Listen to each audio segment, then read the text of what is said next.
যে মেন্স নাপাক মেয়েদের যে মাসিক হয় এটা কি? সেই জাহেলিয়াতের যুগে কোনো মহিলার শরীর থেকে নাপাক রক্ত আসতে শুরু করলে স্বামী আর বিবির কাছে থাকতো না, ওই বিবির কাছে আর ভাত খেত না, ওই বিবিকে একদম ঘর থেকে বার করে দিয়ে যেখানে ভেড়া, দুম্বা, উট, বকরি, ছাগলের গোয়াল ঘর, যেখানে স্ত্রীদের নাপাকি মেন্সের সময় সেই জাহেলিয়াতের যুগের মানুষগুলো ইহুদিরা স্ত্রীকে গোয়ালে রেখে দিত, যে যতদিন তোর নাপাক রক্ত না বন্ধ হচ্ছে তুই আমার কাছে আসবি না, আমার বিছানায় ঘুমাবি না, তোর হাতে খাওয়া যাবে না, তুই এখন নাপাক। চিন্তা করতে পারছেন নারীদের কোন চোখে দেখা হতো? ইসলামে কি এরকম নিয়ম আছে নাকি যে স্ত্রীর মেন্স শুরু হলো, স্ত্রীর নাপাক শুরু হয়েছে, আর স্বামী আরেক জায়গায় স্ত্রী আরেক জায়গায় ঘুমাচ্ছে, এরকম আছে নাকি ইসলামে? নাই, নাই। যে এটা আবার দলিল কোরআন এবং হাদিস আপনাকে দিয়েছে, সেটা আপনার কাছে বলছি। ইয়াসআলুনাকা আনিল মাহিজ, নবী আপনাকে মেন্স সম্পর্কে, নাপাকি সম্পর্কে, হায়েজ সম্পর্কে প্রশ্ন করা হয়। কি বলছেন বলুন? নবী চুপচাপ আছেন, সঙ্গে সঙ্গে জিব্রাইল আল্লাহর নবীর কাছে নেমে এসেছে। বলুন সুবহানাল্লাহ। এসে কি বলছে জানেন? কুল হুয়া আদা, নবী বলুন এটা অসুচি, এটা অসুচি, এটা একটা রোগ, এটা একটা অস্বাভাবিক ব্যাপার, এটা একটা অন্য রকমের ব্যাপার। ফাতাজিলুন নিসাই ফিল মাহিজ, যখন তোমার স্ত্রীর শরীর থেকে নাপাক রক্ত আসবে তুমি তার থেকে দূরে থাকো, তার মানে তার সঙ্গে শারীরিক সম্পর্কটুকু করো না। শুনতে পেলেন ভাই? সেক্সুয়াল ইন্টারকোর্স, ফিজিক্যাল রিলেশন বা মেলামেশাটুকু স্ত্রীর নাপাক অবস্থায় করা যাবে না। ভালো করে মাথায় রাখবেন, করা যাবে না, হারাম।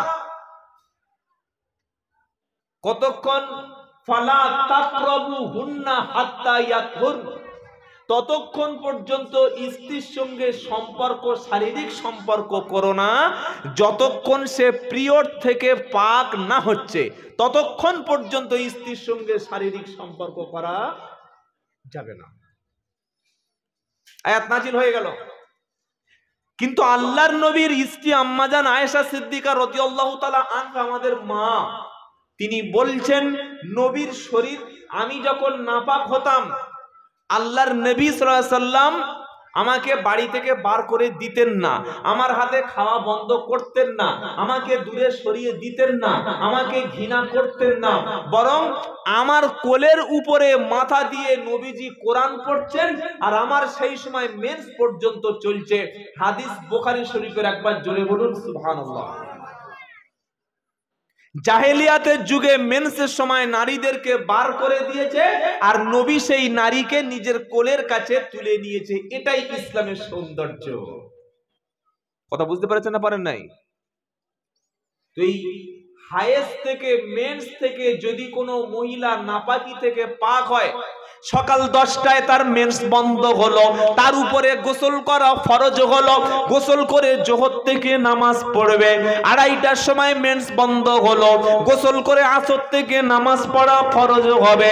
মাগরিবের আধ ঘন্টা আগে মেন্স বন্ধ হলো, গোসল করে মাগরিবের নামাজে জয়েন করতে হবে।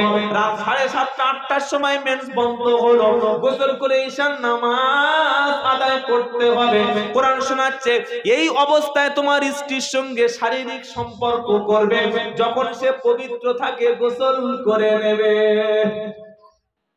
সুবহানাল্লাহ বলতে ইচ্ছা করলো না? মেন্সের অবস্থায় কোরআন শরীফ ছুঁইবে না, কোরআন তেলাওয়াত করবে না, নামাজ পড়বে না, কাবা শরীফ তাওয়াফ করবে না, বাকি অন্যান্য কাজগুলি নিষেধ নাই। সুবহানাল্লাহ।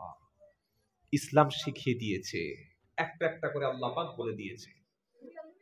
আপনি এতদিন গোসলটা জানতেন না, ছাগলের গা ধোয়ানো আর আমার গোসলটা সমান। তেল মেখে পুকুরে ঝাঁপ দিয়ে উঠে চলে এসে গামাচা মুছে নিয়ে চলে গেছে, এটা তো ছাগল গা ধোয়ানো হলো। আছেন কোন আল্লাহর বান্দা, দেখি পকেটে ক টাকা আছে আগে দেখি, কোন আল্লাহর বান্দা আছে যে মাদ্রাসায় পড়েনি, জেনারেল শিক্ষিত ছেলে?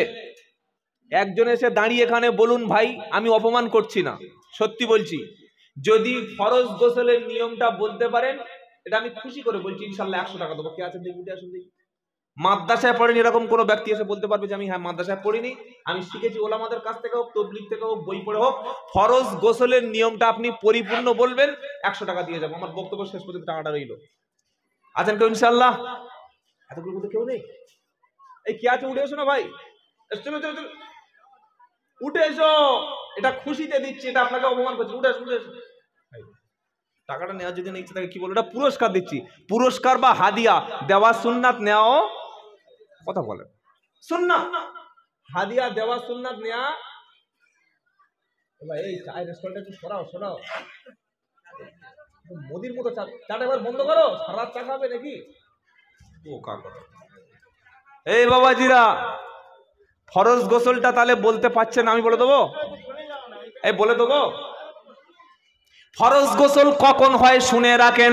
1 নম্বর হলো কোন মেয়ে ছেলের যখন মেন শুরু হয়, এই মেন সম্পর্কে প্রশ্ন নবীকে করা হলো, ইয়াসআলুনাকা আনিল মাহিদ কুল হুয়া আদা ফাতাজিলুন নিসাই ফিল মাহিদ ওয়ালা তাকরাবুহুন্না হাত্তা ইয়াতহুর। সুবহানাল্লাহ, কি নেই কোরআনে? দ্বিতীয় পারা 14 পৃষ্ঠা 12 নম্বর লাইনে 220 নম্বর আয়াতে, সূরার নাম সূরা বাকারা। নবীকে প্রশ্ন করা হলো, হে আল্লাহর নবী, মেয়েদের শরীর থেকে যে মাঝে মাঝে নাপাক রক্ত আসে, কখনো 3 দিন, কখনো 4 দিন, কখনো 5 দিন, কখনো 6 দিন, কখনো 7 দিন, এই নাপাক অবস্থায় মেয়ে ছেলেটা কি কি কাজ করতে পারবে, কোন কোন কাজ করতে পারবে না, এই বিষয় কি বলছেন বলুন? নবী চুপচাপ আছেন, কোনো কথা বলেন না, নবী একটাও বাজে কথা বলতেন না, নবীর মুখে যা এসেছে বলতেন না, আল্লাহ বলে দিলেই তবে নবী বলতেন। আর আমাদের কিছু জানি আর না জানি, হ্যাঁ সুন্দর সুন্দর সুন্দর নকল আমরা চালাচ্ছি। 10 বছর মাদ্রাসায় পড়ে ফতোয়া দিতে গিয়ে কলম কাঁপছে, চায়ের দোকানে বিড়ি দেবে জানিস বলে কি বলে, সুন্নাত সুন্নাত বেদাত বেদাত সব বলে দিচ্ছি বসে বসে। এটা করবেন না, ওয়ালা তাকফু মা লাইসা লাকা বিহি ইলম। এখানে অনেক যোগ্য আলেম বসে আছে, আল্লাহ পাক বলছেন যে বিষয়ে তোমার জ্ঞান নাই সে বিষয়ে কথা বলো না। ভাই সত্যটা আপনাকে বুঝতে হবে। যারা স্কুল, কলেজ, ইউনিভার্সিটি, অন্তত হাই স্কুলে পড়েছেন, মিনিমাম হাই স্কুলে পড়েছেন, কে কে একটু হাত তুলুন তো ভাই, হাই স্কুলে পড়েছেন? আর কেউ হাই স্কুলে পড়েনি? মাশাআল্লাহ, হাত রাখেন, আলহামদুলিল্লাহ। আচ্ছা, হাই স্কুলে আপনারা যখন পড়েছেন, খুব বক্তব্য বোঝার চেষ্টা করবেন, চিল্লে পিল্লে লাভ নাই। 3 ঘন্টা পরীক্ষা দিতে হবে, 2.5 ঘন্টা পরীক্ষা দেওয়ার জন্য ফাইনাল পরীক্ষা। ধরুন আপনি ইতিহাসে পরীক্ষা দেবেন, তো পরীক্ষা ইতিহাস সাবজেক্টে পরীক্ষা দেবেন, একটা সাবজেক্টে 2.5 ঘন্টা বা 3 ঘন্টা পরীক্ষা দেওয়ার জন্য মিনিমাম কত ঘন্টা পড়াশোনা করা দরকার বলেন? দেখেন উনি বলছেন 1 বছর। একটা ইতিহাস বই 1 বছর প্রিপারেশন নি, প্রস্তুতি নি, তবে পরীক্ষার আগে রাত জেগে চোখ বুলিয়ে রিহার্সাল দিয়ে কোশ্চেন অ্যান্সার বারবার রিপিট করে সাজেশন নিয়ে গিয়ে তবে 3 ঘন্টা পরীক্ষা দিই। ভাই 3 ঘন্টা পরীক্ষা দেওয়ার জন্য যদি 1 বছর পড়াশোনা করা লাগে, 2 ঘন্টা বক্তব্যের জন্য কতক্ষণ পড়াশোনা করা দরকার বলেন? কমপক্ষে 5 ঘন্টা তো পড়া দরকার, 3 ঘন্টা তো পড়াশোনা দরকার, 1 ঘন্টা তো পড়াশোনা দরকার। গাড়িতে শুয়ে শুয়ে বক্তা চলে এসে আন্দাজে মাল মেরে দিয়েছে, নাই কোরআন নাই হাদিস, বাপের ঘটনা, সাপের ঘটনা, বেয়ের ঘটনা, শ্রোতা শুনছে আর চোখ থেকে পানি পড়ছে, বেয়ের ঘটনা, আমার দাদার ঘটনা, দাদির ঘটনা। কেন সমাজ আজকে ধ্বংসের পথে যাচ্ছে? খালি কমিটি কানে কানে বলছে হুজুর কি হচ্ছে, বলে কেন বলে এত জলসা দিচ্ছি পাড়ায়, করে হেদায়েত হয় না। ডাক্তার ওষুধ দেওয়ার পরে রোগী যদি না সুস্থ হয়, বুঝতে হবে মাল সঠিকভাবে ওষুধ পড়েনি। ওষুধ খেয়ে যদি না কাজ হয় বুঝতে হবে এই ওষুধটা অরিজিনাল ওষুধ ছিল না। আগে বক্তারা বক্তব্য করতে রকম লাইটিং ছিল না, প্যান্ডেল ছিল না, ডেকোরেটরস ছিল না, মাইকিং ছিল না, ভিডিও ক্যামেরা ছিল না। একটা জলসা শুনে সব লোক নামাজি হতো। আর এখন যে বক্তব্য করছে সেও বেনামাজি, আর যেগুলো বসে বসে শুনছে ফজরের সময় তাদের লুঙ্গি যে কোন পুকুরে পড়ে থাকবে আল্লাহ। কেন এটা হচ্ছে? কেন হয় এর আনসারটা কে দেবে? তার এক নম্বর কারণ হচ্ছে আগে বক্তারা যখন বক্তব্য করতেন আল্লাহর কালাম এবং নবীর হাদিস ছাড়া আউল ফাউল বাউলের মতো ভুল বকতেন। জোরে বলেন না। তো আমরা পড়ি না, তো কি বক্তব্য করব? আমরা যদি না পড়ি, এই যে ওলামারা বসে আছে জিজ্ঞাসা করেন, যারা মাদ্রাসায় হাদিস পড়ায়, যারা মাদ্রাসায় তাফসির পড়ায়, কালকের সকালে ছাত্রদের গিয়ে ক্লাস করবে, এক পৃষ্ঠা হাদিস পড়াবে, এক পৃষ্ঠা তাফসির পড়াবে, এক পৃষ্ঠা আরবি পড়াবে, তার জন্য 2 ঘন্টা 3 ঘন্টা মাদ্রাসার মুদারিস যোগ্য আলেম, দেওবন্দ থেকে ফারেক, সাহারানপুর থেকে ফারেক, নাদওয়াতুল উলুম থেকে ফারেক, মদিনা ইউনিভার্সিটি থেকে ফারেক, মিশরের জামিয়া আল আজহার থেকে ফারেক, এই রকম শিক্ষককে রাত্রেবেলা 2 থেকে 3 ঘন্টা কিতাব মুতালা করতে হয় সকালে ছাত্রদের পড়াশোনা করানোর জন্য। হযরত ঠিক বলছি না ভুল বলছি?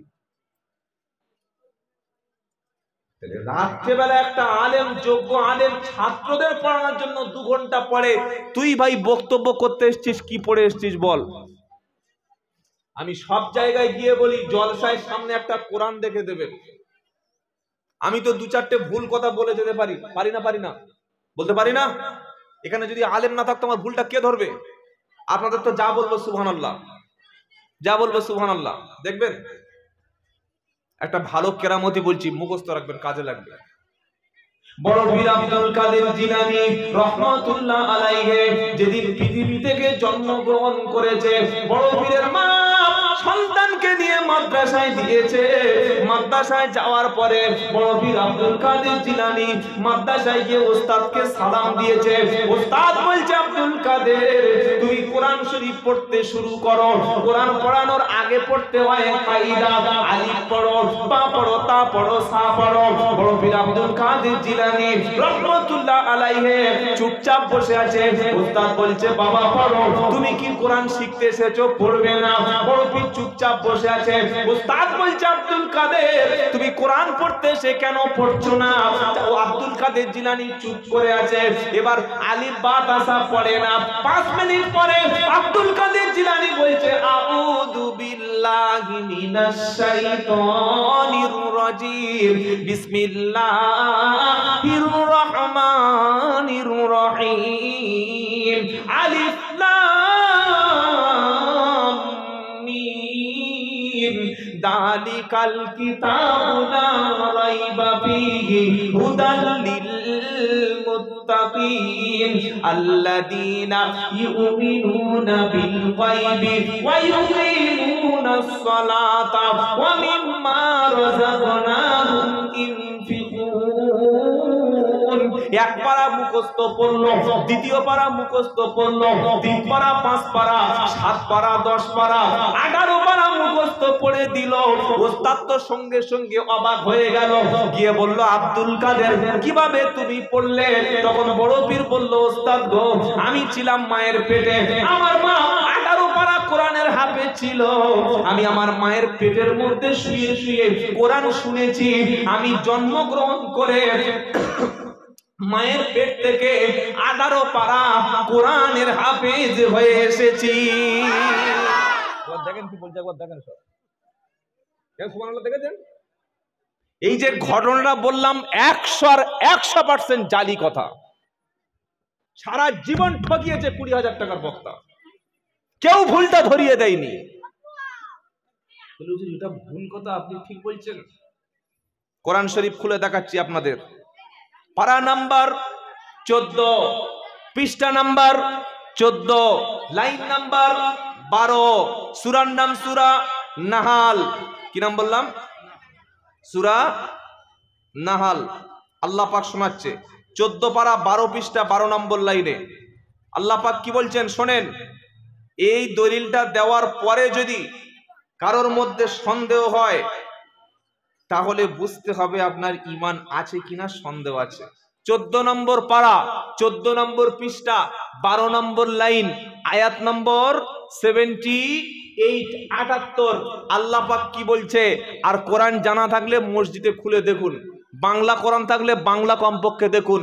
আল্লাহু আখরাজাকুম মিন বুতুনি উম্মাহাতিকুম লা, বক্তব্য করতে সুবিধা হচ্ছে কারণ অনেক আলেম বসে আছে, সাধারণ লোক তো ঝামেলা পাকাবে, কি বলছে আমাদের প্রিয়দের বিরুদ্ধে বলে যাচ্ছে। ওয়াল্লাহু আখরাজাকুম মিন বুতুনি উম্মাহাতিকুম লা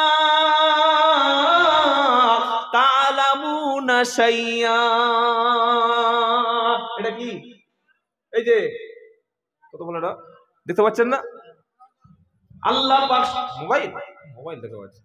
আল্লাহু আখরাজাকুম, আল্লাহ পাক বলছে বান্দা আমি যখন তোমার মায়ের পেটের মধ্য থেকে বার করে এনেছি তোমাদের, আল্লাহু আখরাজাকুম মিন বুতুনি উম্মাহাতিকুম, আমি তোমাদের সবাইকে, নবীকে, সাহাবাকে, ওলিকে, পীরকে, বক্তাকে, খাজাকে, দাদা পীরকে, ওয়াইসিকে, ফতে আলী ওয়াইসিকে, তারপরে নানুত কাসেম নানুতবিকে, ইলিয়াস রহমতুল্লাহ আলাইকে, আপনার আব্দুল কাদের জিলানীকে, সবাইকে যখন মায়ের পেট থেকে বার করে এনেছি ওই মুহূর্তে লা তা'লামুনা শাইয়া, তখন তোমরা কিছুই জানতে না।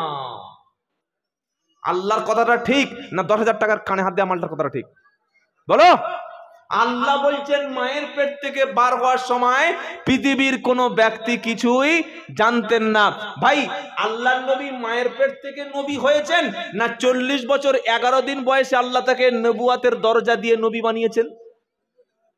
নবীর পেট থেকে তো অন্তত একটা হাফেজ বার হওয়ার দরকার ছিল, হয় ফাতেমা, নয় কুলসুম, নয় রুকাইয়া, নয় জয়নব, একটা না একটা তো মায়ের পেট থেকে হাফেজ হবে, হয়নি।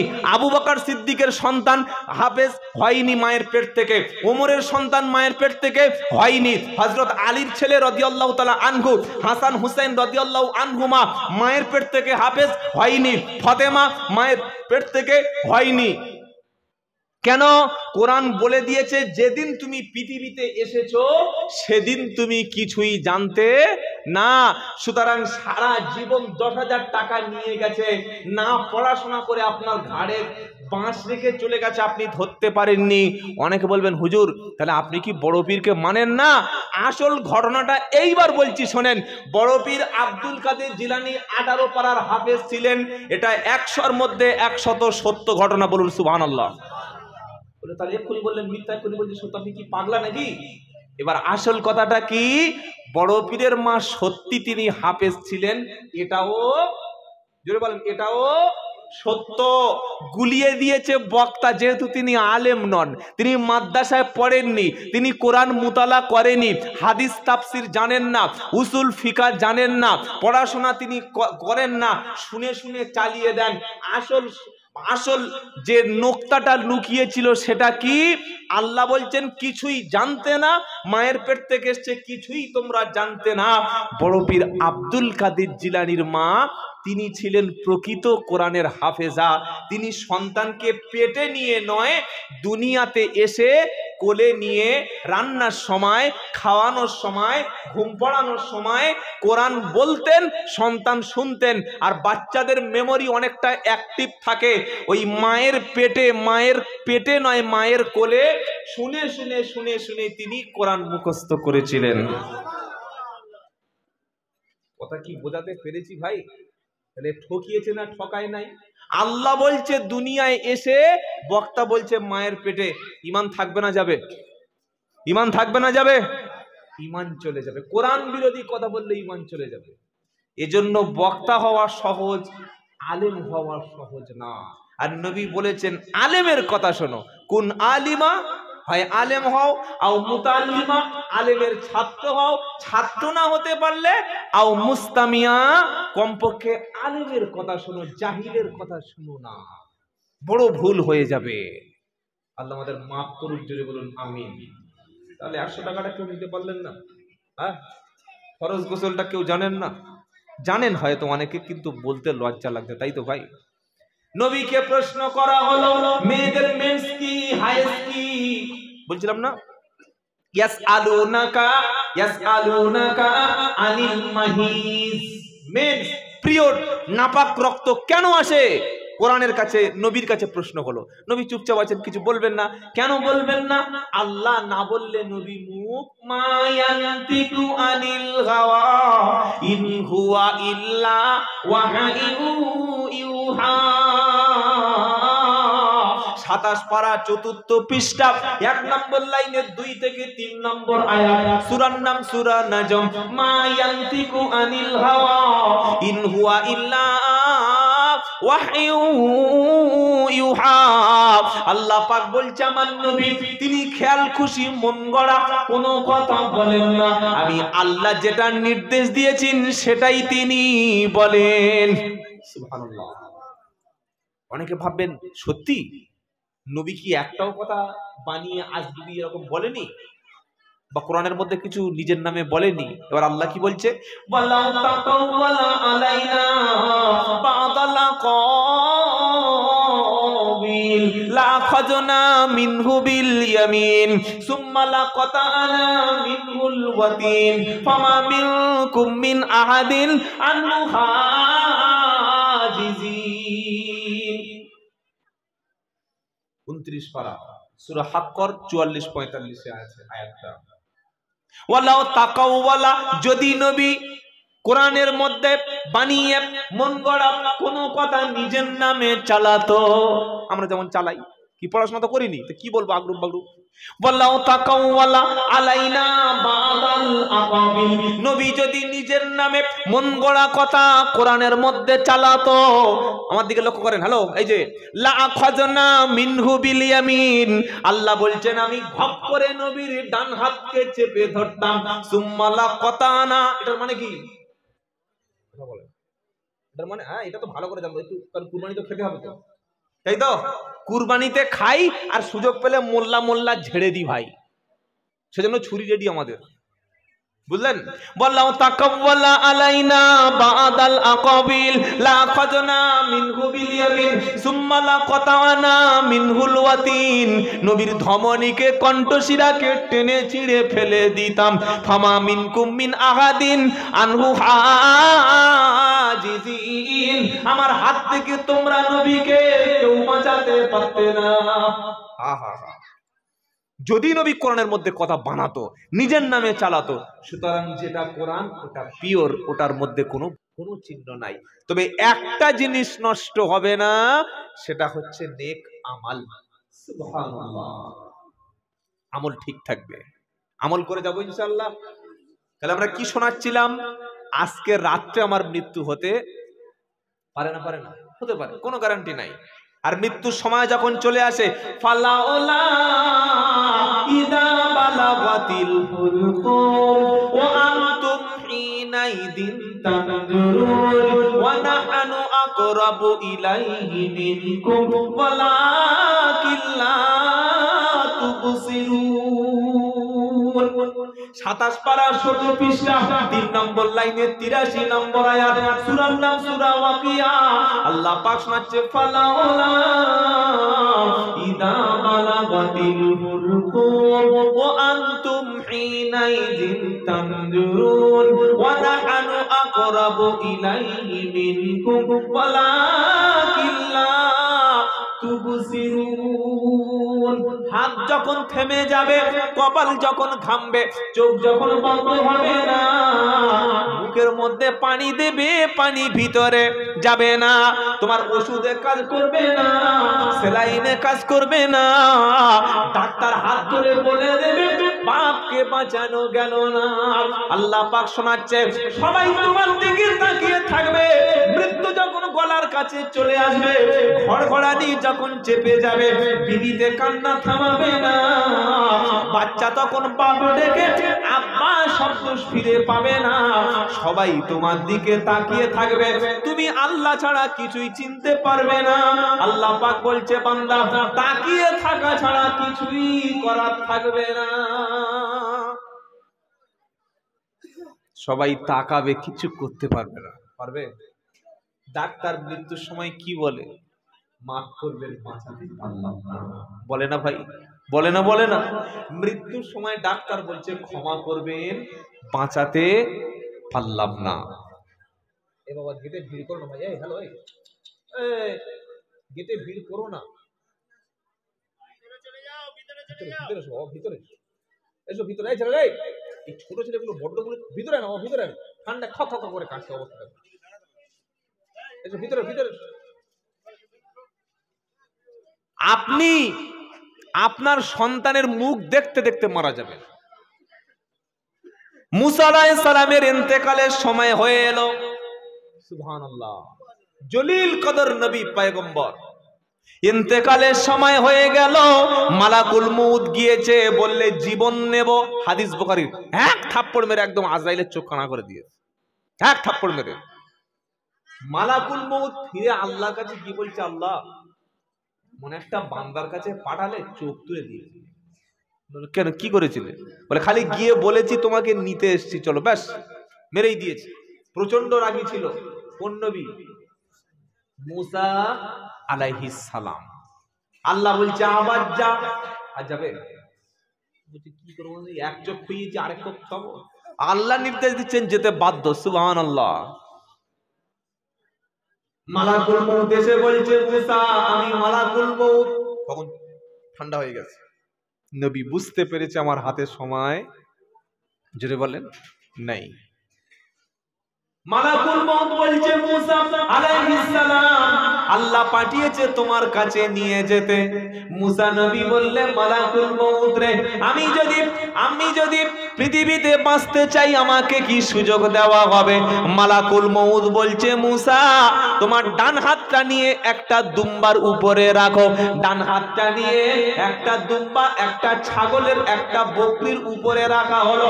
মালাকুল মউত বলছে মুসা আলাইহিস সালাম, হাতটা এবার তোলো। ওই তোমার ডান হাতের নিচে বকরির শরীরে যত পশম ছিল, প্রত্যেকটা পশমের পরিমাণ 1 বছর করে হায়াত তোমার দেওয়া হবে। মুসা আলাইহিস সালাম বলছে মালাকুল মউত, তারপর কি হবে? মালাকুল মউত বলছে তারপরে মৃত্যু হবে। মুসা নবী বলল, সেই পরে যখন হবে, এখন নিয়ে চলো। কি করে বাঁচবেন মৃত্যু থেকে? মৃত্যু থেকে বাঁচার রাস্তা নাই। আইনা মা তাকুনু ইদরিকুমুল মাউত ওয়ালাউ কুনতুম ফি বুরুজিম মুশাইয়াদা। 5 পারা সূরা নিসার 78 নম্বর আয়াতে আল্লাহ পাক বলছে, আইনা মা তাকুনু ইদরিকুমুল মাউত ওয়ালাউ কুনতুম ফি বুরুজিম মুশাইয়াদা। বান্দা কোথায় পালাবি বল?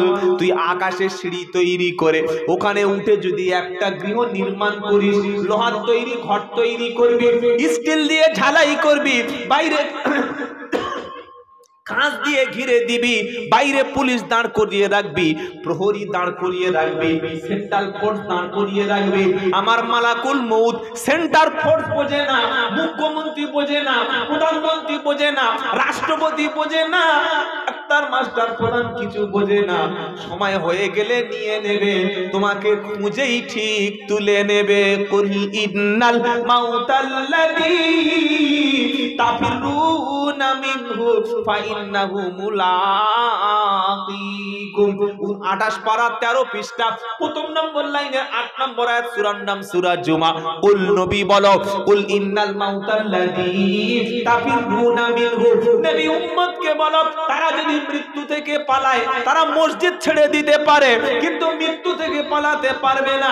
মৃত্যুর ভয়ে যদি শিয়ালদায় চলে যায়, শিয়ালদা থেকে ট্রেন ধরে যদি দিল্লি চলে যায়, দিল্লি থেকে ফ্লাইট ধরে যদি আমেরিকায় জো বাইডেনের কাছে আশ্রয় নেয়, আমেরিকা থেকে পালিয়ে রাশিয়ায় যদি যায়, রাশিয়া থেকে পালিয়ে যদি চায়নায় চলে যায়, চায়না থেকে পালিয়ে যদি মিশরে চলে যায়, ও যেখানে যাবে মালাকুল মউত তার পিছনে পিছনে। নাকি মালাকুল বলবে, ভাই ধরতে পারিনি, যা, আসামি পালিয়েছে, এরকম হবে নাকি? হয় না? এরকম হয় না? আসামি পালায় না? আসামি পালায় না, পালায় না। বাবলু বলে একজন গাঁজা বিক্রি করে, এখানে বাবলু বলে কেউ নেই তো ভাই, আপনাকে বলিনি কিন্তু, জাস্ট উদাহরণ দিচ্ছি। বাবলু বলে একজন গাঁজা বিক্রি করে। আপনার থানার নাম কি?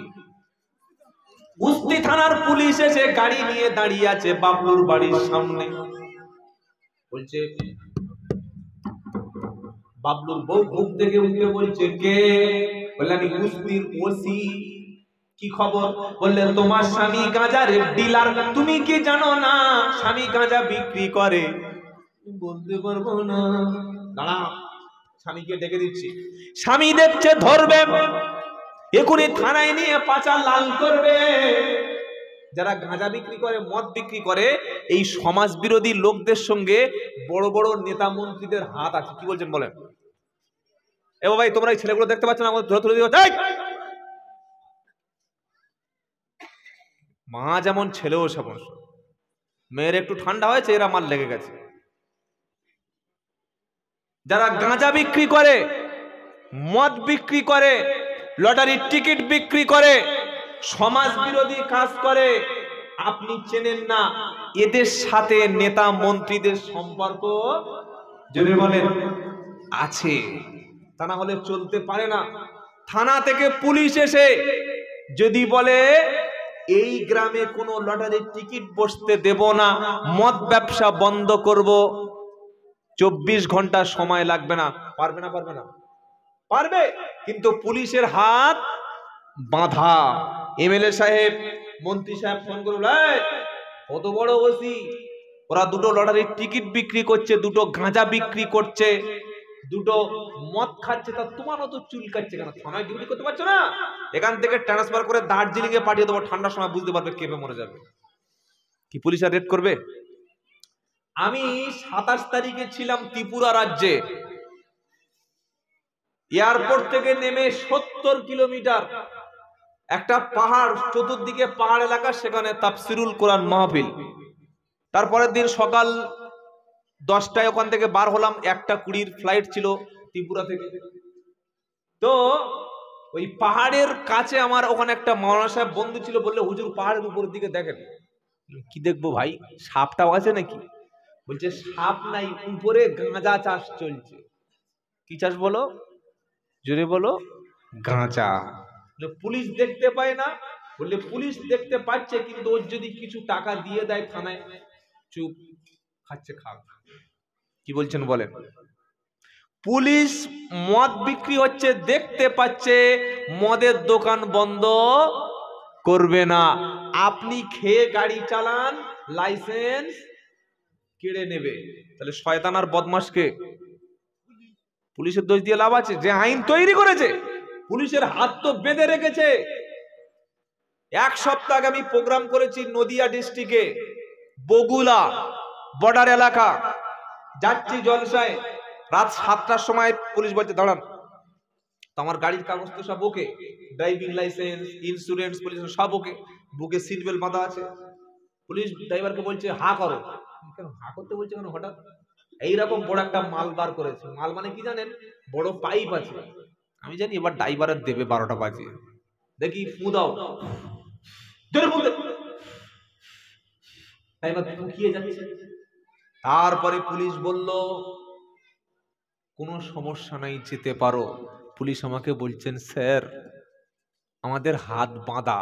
তার মানে ড্রাইভারের মুখে পাইপ দিয়ে পুলিশ দেখছিল যে ড্রাইভারটা মাল খায় কিনা। কথা বুঝতে পারছেন না? এখন সে মেশিন আবিষ্কার হয়ে গেছে যে কোন লোক যদি মদ খায়, ওই মেশিন সিগন্যাল দেবে ভাই পেটে মাল আছে। কি বুঝলেন? পেটে মাল আছে। আমি মেয়েদের বলে যাচ্ছি, যাদের স্বামী মদ খেয়ে ঘরে ঢোকে, ওই মেশিন একটা করে কেনা লাগবে। বুঝতে পারছেন না? বুঝতে পারছেন না? পারছেন না? একটা মেশিন কিনে 4-5টা মেয়ে লক্ষ্মীর ভান্ডারের টাকা দিয়ে ওই মাল কিনবেন, একটা কিনে একদম বিছানার তলায় রেখে দেবেন।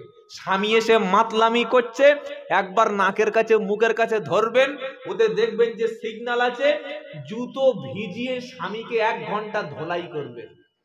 স্বামীর মারা যাবে? কে বলছে মারা যাবে না? কে বলছে? স্বামী যদি শরিয়াত বিরোধী কাজ করে, পাড়ার ইমাম সাহেব বলে যখন হবে না, ছেলেরা যখন বলে হচ্ছে না, পঞ্চায়েতে বিচার দিয়ে যখন হচ্ছে না, তার জন্য সবচাইতে ওষুধ হচ্ছে বাটা কোম্পানির জুতো। কি কোম্পানির জুতো বলো? কোম্পানির ব্র্যান্ডেড মাল লাগবে ভাই, এমনি হাওয়াই চপ্পল হলে ছিঁড়ে যাবে। কি বুঝলেন বলেন? মেয়েরা সাহস পেয়ে যাবে না? তো মদ খেলে তো মার খেতেই হবে, সেই কবরে খাবে, এখন থেকে সেটিং করুক। কি বলছেন বলেন? ও তো কবরে মদ করে এমনি খাবে, তখন থেকে সেটিং হোক।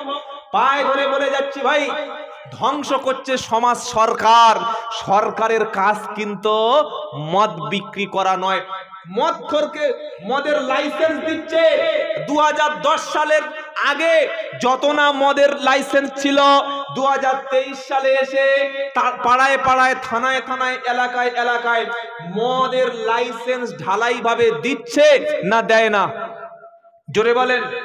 মদ খেয়ে মানুষ রোড অ্যাক্সিডেন্ট করছে, মদ খেয়ে ছেলেরা স্কুলে পড়াশোনা বন্ধ করছে, মদ খেয়ে স্বামী মাতলামি করে সংসারের টাকা উড়িয়ে দিচ্ছে, মদ খেয়ে মানুষ ধর্ষণ করছে, মদ খেয়ে মানুষ জেনা ব্যভিচার করছে।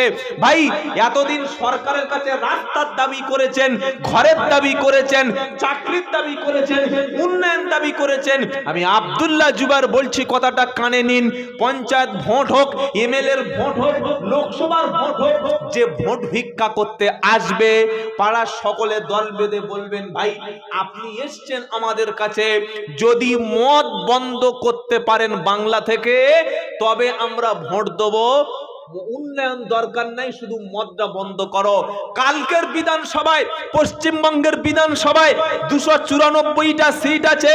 এই 294 সিটের মধ্যে অর্ধেকের বেশি এমএলএ যদি আইন পাশ করে যে বাংলা থেকে মদ আর বিক্রি হবে না, ওটা যদি রাজ্যপাল সই করে দেয়, বাংলা থেকে চিরতরে মদ বন্ধ হবে। মদ বন্ধ হলে রোড অ্যাক্সিডেন্ট 90% কমে যাবে। মদ বন্ধ হলে নারী ধর্ষণ বন্ধ হবে। মদ বন্ধ হলে পাড়ার মধ্যে নারীদের উপরে অধিকাংশ নির্যাতন তো মদখোররা করে। বিহারের নীতিশ কুমার মদ বন্ধ করে 90% হসপিটালে এখন পেশেন্ট নাই। বলুন সুবহানাল্লাহ। বিহারের নীতিশ কুমার মদ বন্ধ করে দিয়ে রোড অ্যাক্সিডেন্ট 35% কমে গেছে। রেপ, ধর্ষণ 80% কমে গেছে। কোরআন কি বলছে? ইয়া আইয়ুহাল্লাযীনা আমানু ইন্নামাল খামরু ওয়াল মাইসিরু ওয়াল আনসাবু ওয়াল আজলামু রিজসুম মিন আমালিশ শাইতান ফাজতানিবুহু লাআল্লাকুম তুফলিহুন। 7 পারা 2 পৃষ্ঠা 1 নম্বর লাইনের 90 নম্বর আয়াত। সূরার নাম সূরা মাইদা। ইয়া আইয়ুহাল্লাযীনা আমানু, ও ঈমানদারেরা, আল্লাহ ডেকে ডেকে বলছে ইন্নামাল খামরু, নিশ্চয়ই নেশার বস্তু মদ, ওয়াল মাইসির, জুয়া, লটারি। কটা বলেন বলেন? এক হচ্ছে মদ, আরেকটা হলো জুয়া। ওয়াল আজলাম ওয়াল আনসাব, বেদি, ভাগ্য লটারি, সবকিছু শয়তানের কাজ। ফাজতানিবুহু লাআল্লাকুম তুফলিহুন, তুমি যদি সফল হতে চাও, আল্লাহ বলছে যদি উন্নয়ন চাও, সমাজ যদি উন্নয়ন করতে চাও, শিক্ষিত সমাজ যদি চাও, নামাজি সমাজ যদি চাও, রোড অ্যাক্সিডেন্ট থেকে যদি বাঁচতে চাও, জেনা ব্যভিচারহীন সমাজ যদি কামনা করো, একটা সমাজে সকলে নেককার হোক, এটা যদি তুমি চাও, তাহলে ফাজতানিবুহু লাআল্লাকুম তুফলিহুন, মদ থেকে বেঁচে থাকো, তাহলে তুমি সফল হবে।